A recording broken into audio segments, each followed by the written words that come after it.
If you want to fix your dog's reactivity, you need to listen till the end of this video. So when anyone says reactivity, they think this bad word that if your dog's reactive, it's then aggressive. It just really isn't the case. Reactivity is simply just a response to a certain stimulus, and every dog reacts at a different level. And the truth is, again, this is quite an unpopular opinion, but 90% of dog reactivity is due to the owner, A, not training the dog, and B, passing on their own anxiety to the dog. So put it this way, most reactivity would never happen in the first place if people train their dogs to be obedient, well-mannered. But let me explain. So if you've got a dog who sits and stays there until you say so, then they're going to be more concentrating on you than what they are the dog down the street or the person that's walking across the road. Similarly, if you've got a nice loose lead walking dog who walks the heel perfectly, listens to every command that you say, then they're not going to be bothered about what's going on around them because they're so invested in you. It's the dogs that can't sit for more than 3 seconds. They never recall when you ask them to, and they're constantly pulling ahead on the lead, trying to get to that trigger. So first of all, you need to work on your obedience. So being able to get your dog to sit more than 3 seconds, to be able to walk by your side nicely, engaging with you, and also coming back to you when you ask them to. Once we work on that, we've then got the foundations in place to actually start dealing with the reactivity. So when we start dealing with the reactivity, the main thing is that we catch the arousal really early. So for example, if your dog's walking down the street and they react to other dogs, once you start to notice them getting a bit agitated, getting a bit anxious, we then want to dismantle that arousal and cut their line of vision. Staying completely calm, not pulling on the lead. We're then going to either draw back, so take a few steps back, ask them to come, so we're recalling them back so that they put their focus on you, or we can just do an inside turn so it cuts the line of vision from you to the other dog. And all that does is breaks their attention on the trigger and puts their attention back on you again, so they're looking to you for guidance and direction. And once they do that, we reward it. But at this point, don't go home. We want to stay in the area because we want them to be around that trigger still and learn to become desensitized to it. However, when we use these ways to kind of break the dog's line of vision, break their attention on the other dog, try and randomize what you do each time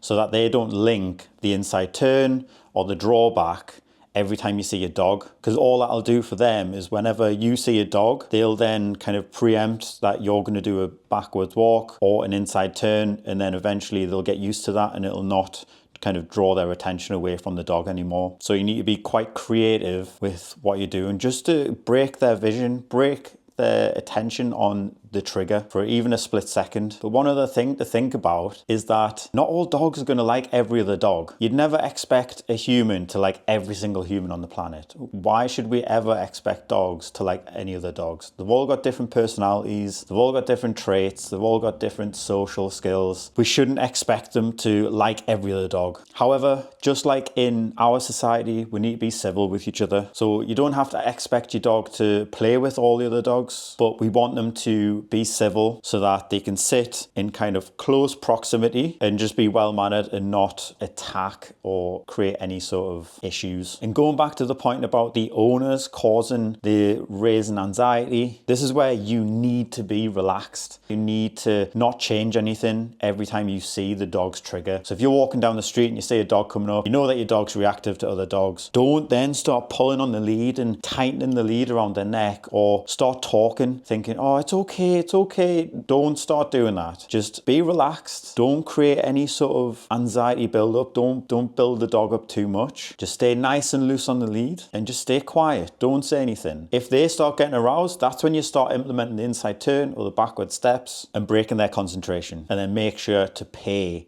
the good behavior, but we need to stay relaxed because dogs are really good at picking up on changes in your behavior. If you start talking as soon as a dog comes into line of vision, that's then telling the dog that something's wrong and that they need to kind of sort out the situation and that something bad's about to happen. So if you just stop talking and stay neutral, then the dog probably isn't going to respond, or is at least less likely to. And one other thing, let's not reward the bad behavior. So we're not bribing the dog at this point. Like I say, we're trying to break break their line of vision, break their concentration. We're not bribing them with a treat. So if there's a dog, again, a dog down the street, we're not saying, oh, Jax, come here, and then giving him a treat, because then all we're doing is praising the heightened arousal. And then it just means that every time he does that, so every time he sees a dog, gets a heightened arousal, thinking, oh, well, I'm going to get a treat for that anyways. So what we want to do is break that line of vision, get him a recall, and then reward the recall rather than rewarding the heightened arousal and the bad behavior. And once we do this enough, you should definitely see some sort of improvement within a couple of weeks. But remember, don't throw your dog in the deep end. Make sure that if their trigger is dogs, for example, like I've used for this video, then just one dog at a time.